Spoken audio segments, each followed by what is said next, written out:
Much. Okay, NBN, please.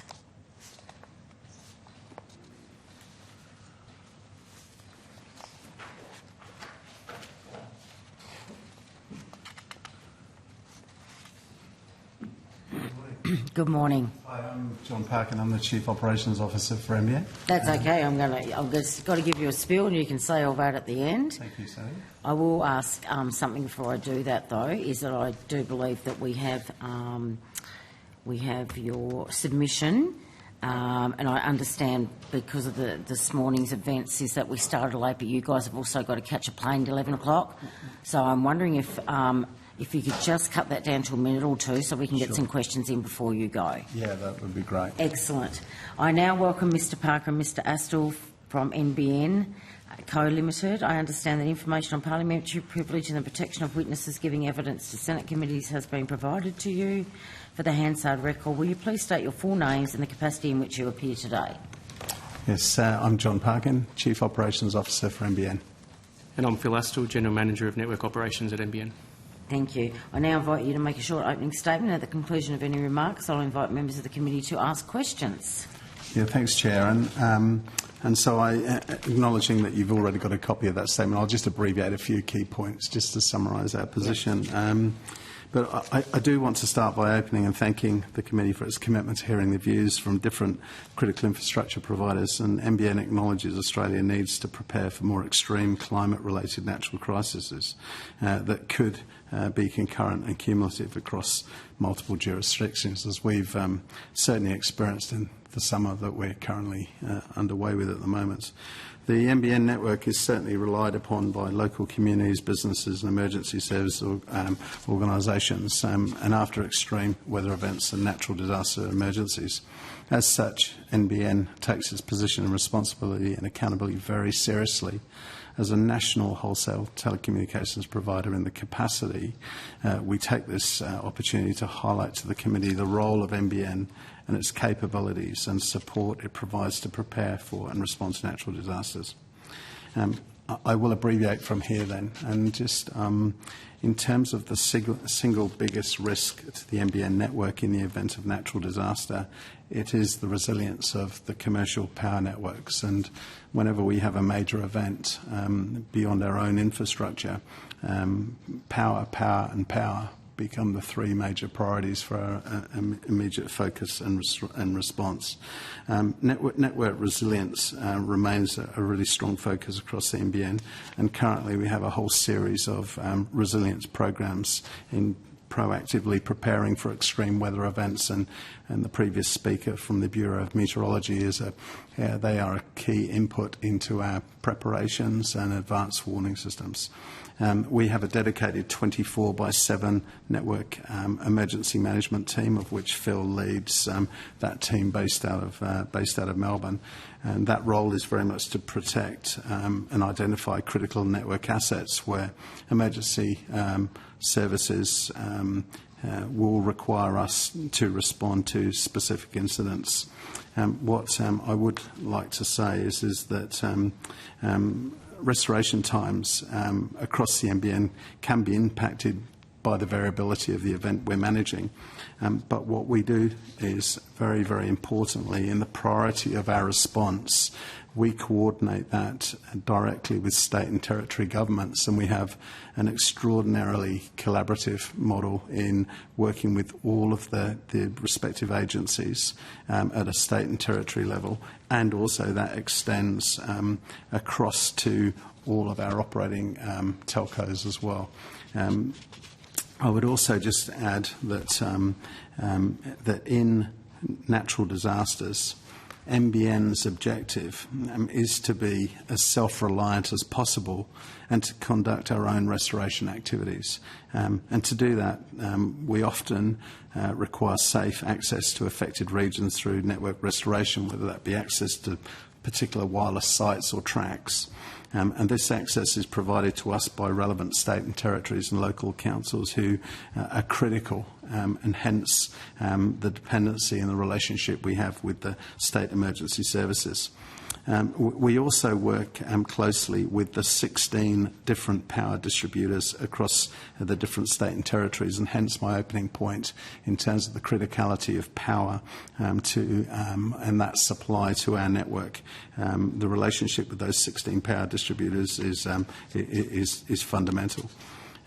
I would also, just in closing, the NBN network is and we are very conscious it's used in emergency response during disasters. This often involves us deploying temporary emergency management solutions, and in recent years much of this has been funded through the STAN program to deliver telecommunications solutions designed to improve resilience, and we very much welcome and support that. Some of those that infrastructure extends to community Wi-Fi services. We have what are called muster trucks, which can drive to disaster zones, and we have satellite flyaway kits for connectivity and for extended services, particularly in evacuation and emergency management centres. And just in terms of a summary of that, we have currently 1,068 NBN disaster satellite services deployed around the nation, and they are aligned very much to evacuation emergency management centres that have been predetermined by the emergency groups and the state disaster organisations that we work with. So I might just pause there. I have put 4 recommendations at the end, just very, very briefly. I won't read them all, but we, in terms of some recommendations from NBN in terms of how we potentially can improve our resilience as a nation, the 4 I just comment on is the opportunity for the Commonwealth to develop its own public awareness campaign, and I was very interested in the Professor's comments on how we make sure that the right messaging reaches all of the communities. Secondly, how we coordinate a program of natural disaster crisis preparation exercises across the nation and across agencies. Thirdly, the opportunity to improve data sharing, either through NEMA or emergency service organisations, acknowledging that natural disasters don't recognise state boundaries. And then finally, the opportunity for the Commonwealth to support further funding for critical sectors, including power and telecommunications over time. So with that, Chair, I'll pause and take questions. Thank you. Would you like to start? Yeah, good, thanks. Thanks, Chair, and welcome this morning. I just want to go to, just looking at my New South Wales colleague, Eden, from Eden Monero, Kristen McBain, recently visited the new NBN hybrid power cube in Bermagui, which can maintain power internet connectivity during times of natural and other disasters for up to 4 months, I understand. And I understand the rollout of the cubes is something I heard about. Well, I certainly heard about it when I was visiting flood impacted areas in Gympie last year. I saw a demonstration of this technology during my future. I was looking forward to some future opportunities I'll have to see that particular scheme put in place and see it live. But can you just explain how the cubes work and what benefits they offer in terms of making communities safer and more resilient? And just with the rollout of the hybrid power cubes, how's that going across the country? Yeah, we've got 40 of the hybrid power cubes, and they're an exciting development for us, particularly for our fixed wireless access sites. And so, and Phil's day job is to deploy that, and so I might just ask Phil to make a comment on that. Yeah, thanks, John, and thanks for the question, Senator. Yeah, the hybrid power cubes are a really important piece of equipment for us as far as that proactive resilience. So the way they work is that they've essentially got a generator, solar capability. Some of them have wind capability, and also the generator within it as well, which means that they can actually sit on sites that we identify as critical for either the community as per the example with Bermagui, and it means that those sites can actually run independent from power for a number of weeks, months, without the need for our teams to actually have to get in and refuel as we would with a traditional generator. So for those sites where we know there's an increased risk of disaster, which then could lead to inaccessibility for us, enables us to maintain those sites without having to actually put people at risk to go in and refuel them. John mentioned 40. We've actually got 73 across the network now, with the majority of those it's either through the stand funding arrangement that we had, and we also had secondary ones in Queensland from the 2019-2020 bushfire Black Summer campaign as well. So those ones in Queensland have been determined by a few of the local government areas as to where they see the risk for community. So it is a capability that definitely increases our resilience, and we look for any opportunity that we can to actually partner with government, whether that be federal or state or local, to try and increase the number of those hybrid power cubes we have on our network. So funding coming on different levels of government, obviously working with NBN to get these systems up and running. But just also the final question, because you've got to fly and people got to ask some questions, but the Government Better Connectivity Plan is providing more than $1.1 billion to rural and regional communities as part of our investment of more than $2.2 billion in regional communications. Now, I understand this includes $480 million provided to NBN Co through the NBN Fixed Wireless and Satellite Upgrade Program. Can you just talk us through the status of this program and its benefits? Yeah. The Fixed Wireless Program is a major commitment that we have with the government. It's due for completion at December 24 this year. In previous Senate inquiries, the updates of that have been provided. The program's going extremely well. We're just over a year now into the build of that program, and essentially what we are doing is we're uplifting the overall capability of that network so that it moves into an area to be able to provide high-speed broadband tiers to customers who operate off that network. What it also does is it provides us the ability as well to leverage that network in areas where traditional some copper services could be surpassed with a fixed wireless connection, and so. But the big completion date is December this year, and there's extensive work going on right around the nation at the moment as we build that program out. Thanks, Chair. Senator Day. Oh, actually, I might go. Senator Reynolds, are you there? No. Senator Davies. I'll be brief. Thank you for your opening statement, and thank you for tabling it. In disasters, or following on from disasters, as you said, the NBN provides several services to try and reconnect communities as quickly as possible. I've seen the community Wi-Fi services that have rolled out in several communities. I've had the pleasure of seeing the muster trucks, particularly after the Black Summer bushfires. They were absolutely vital. And the staff that man these trucks need to be commended too, because their ability to deal with people who have just suffered extremely traumatic events and to help them and provide them the advice is really good, so testament to those staff.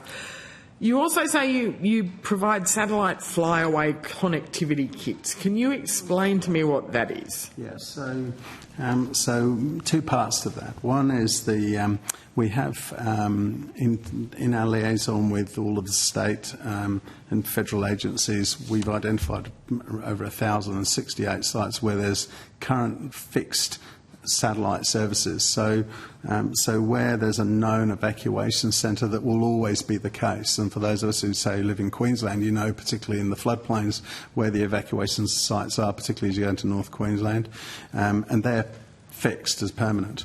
But what we do is we have also 12 flyaway kits that they're mobile. So if an event unfolds in a particular community where there's not a fixed asset that allows us to provide satellite communications and then Wi-Fi to the community, we mobilise one of those 12, and that's if you and because they fit in the side of basically a suitcase, they can easily be transported, as opposed to if there are access challenges, say to get a muster truck in, we can literally fly a flyaway kit into a local area. It has a satellite backhaul connection and allows for local communities to connect to the Wi-Fi. And we found that extremely effective, and we've used it we've used them all through this summer, and particularly during the Lismore floods and the Northern Rivers events just over a couple of years ago now. They were actively used then as well. But like everything, power dependent. Yeah, they're power dependent, but they do have their own battery supplies as well, and we can run them off a generator as well. Okay. Thanks, Chair. That's pretty much all I have. Thank you. Senator Reynolds. Thank you very much, Chair. And sorry, I was just a bit too slow to respond to the last one. Look, can I thank you very much for that evidence this morning, and I'm very interested in your concept of flyaway cubes. Do you have any in Western Australia?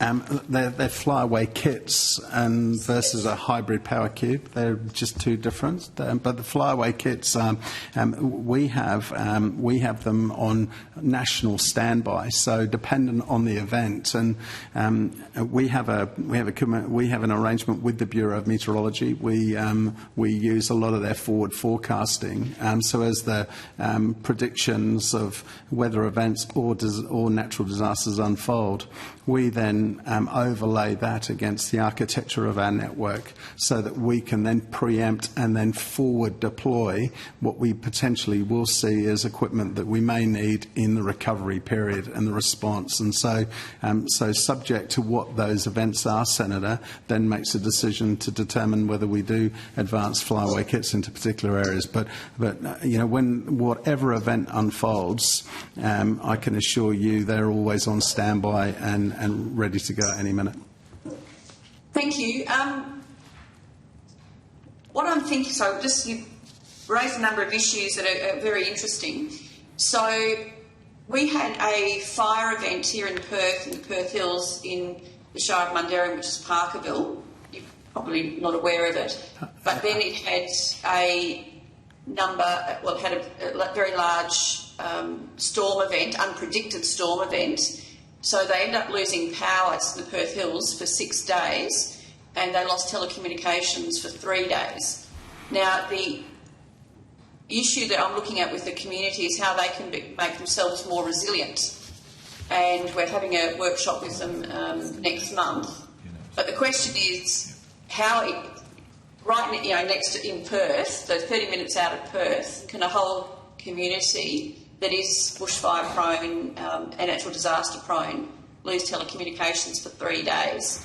So what we're looking at is, can we come up with a solution for this community that might, and it sounds like the kits and sort of the cube concept might be good, because if we can find one that works in that community, we can then actually extend it out.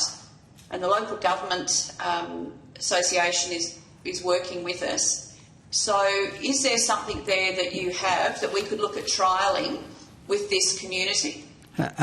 Senator, we'll always be happy to work with any community, and if we could have some more details from you, that would be terrific. I'd just like to sort of add that, having been in Perth a couple of weeks ago, we have a significant response capability in Western Australia, and so a lot of our temporary network infrastructure is already pre-positioned in WA purely. If you were moving that from the east coast to the west coast, then you naturally always have the logistical challenge. So we've got a sizable capability in WA, and also what we are doing further is we're actually increasing the size of our field workforce right now over in Perth as well, in readiness for future volumes, and also our responsiveness all the way through the whole state. So, but if there's a specific community you'd like us to look at, I'd welcome that on notice, please. Thank you. I will certainly send you some information on that, and maybe we can take this dialogue offline. Great. That leads me to wonder then, is so during that storm event, Telstra had over 200 towers that went down and then they were off because the power wasn't working. So it makes me wonder, what is the... Does NBN Co work with Telstra and Optus in particular? Yeah. Or is it really you have your own responses according to your own areas of responsibility? Because it seems to me that if you'd had that equipment there and Telstra or DFIS had talked to you, that could have gone out pretty much straight away and reduced the potential for further disaster there. Yeah, thanks, Senator. That's a really good question. And yes, the answer is yes, we do have strong operational relationships into the other carriers, and in particular Telstra and Optus.